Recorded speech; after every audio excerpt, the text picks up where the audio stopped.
guys, it's Monday. Blue Monday. Blue Monday. Hate Mondays, but it is Monday, and I do have a Monday editorial for you. Today's editorial, it talks about an issue or deals with an issue that goes across all walks of life, all occupations, all humans, men and women. But out of New Haven, Connecticut, it seems to be a problem for one particular department. And I understand that this is a human problem, not an occupational problem. But law enforcement is not an occupation where this problem needs to exist. Because if it happens at home, it could happen in the street. What am I talking about? Well, let's look at it. New Haven, Connecticut police respond to upwards of 100 calls a week, on domestic violence incidents. And earlier this year responded to a call involving one of their own. In fact, 4 members of the New Haven Police Department were involved in alleged domestic violence incidents in a 3-month period this year. They included Lieutenant Ragu Tennant, and then I don't have the pictures of officers Ryan Walker and Luis Lopez, and another unnamed officer whose case was thrown out of court. Now, I'm going to put a link to the full story in the description box below. And this story, it talks about the 3 officers and their alleged charges, which include assault, unlawful restraint, a risk of injury to a child, threatening, and more. Okay, and I didn't go through that. It's really long, but each paragraph talks about each of the different 3 officers that have been that were charged in these alleged incidences. But you can go read that if you want to read about their charges of each officer, Lieutenant Tennant, and then officers Ryan Walker and Luis Lopez.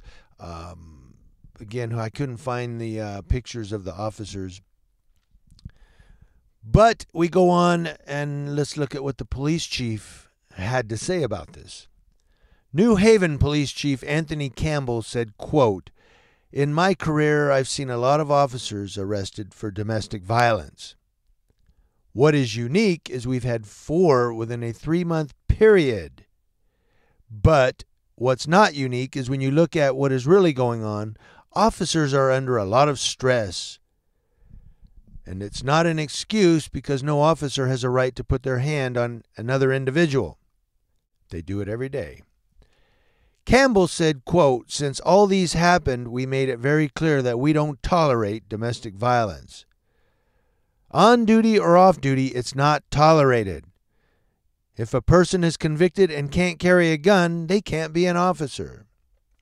And in fact, I don't know if it's still a federal law or not. I didn't think to look it up. But I know in California, if you've been arrested for domestic violence, you cannot be a police officer or a law enforcement officer. In fact, you can't be, unless they changed it since. Again, I didn't really think to look this up. Sorry. But you can't be an animal control officer, which is true. I knew somebody that worked at an animal shelter.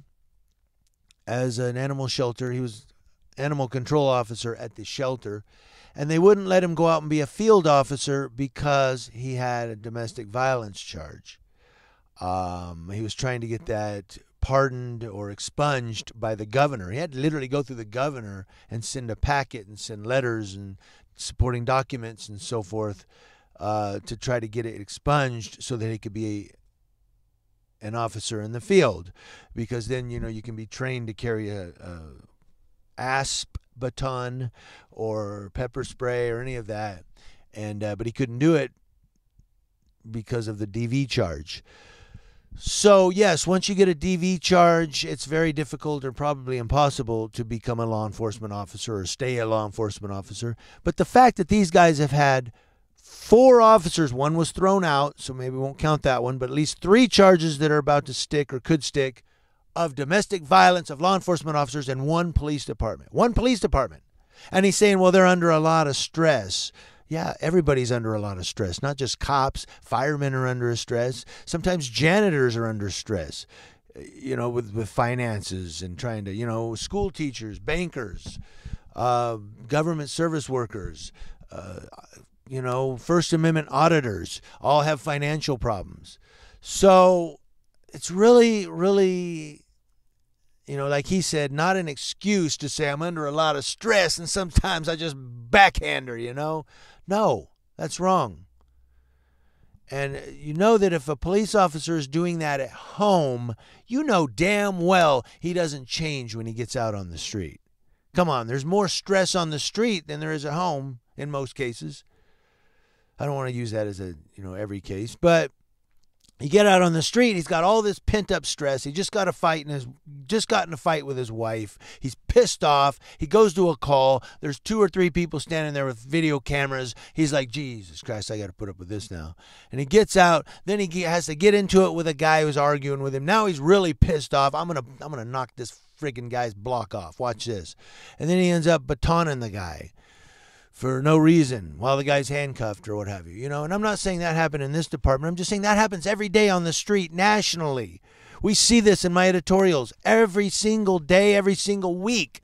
Nationally, law enforcement officers are allowing the stress to overtake them, and they're using it in the street. You guys don't understand something. A law enforcement occupation is really a totally different occupation in that you can't let your emotions take over. You can't let your anger and stress boil over the top so you just lose it. You can't do that. You're a gun-carrying individual who has a baton, who has OC pepper spray, who has all of these weapons and the authority and ability to use them in any circumstance and say, well, I felt threatened.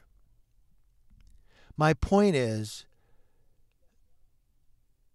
these guys are going to have to get this under control and under wraps. I'm trying not to be Captain Obvious here. But it's a problem.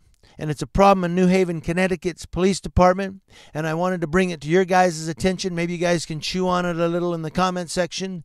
Kind of talk about maybe what can police officers do to relieve some of that stress. What do you guys do to relieve that stress? There's a question for all my people that see this video. What do you do to relieve this stress when you're on the job and when you go home?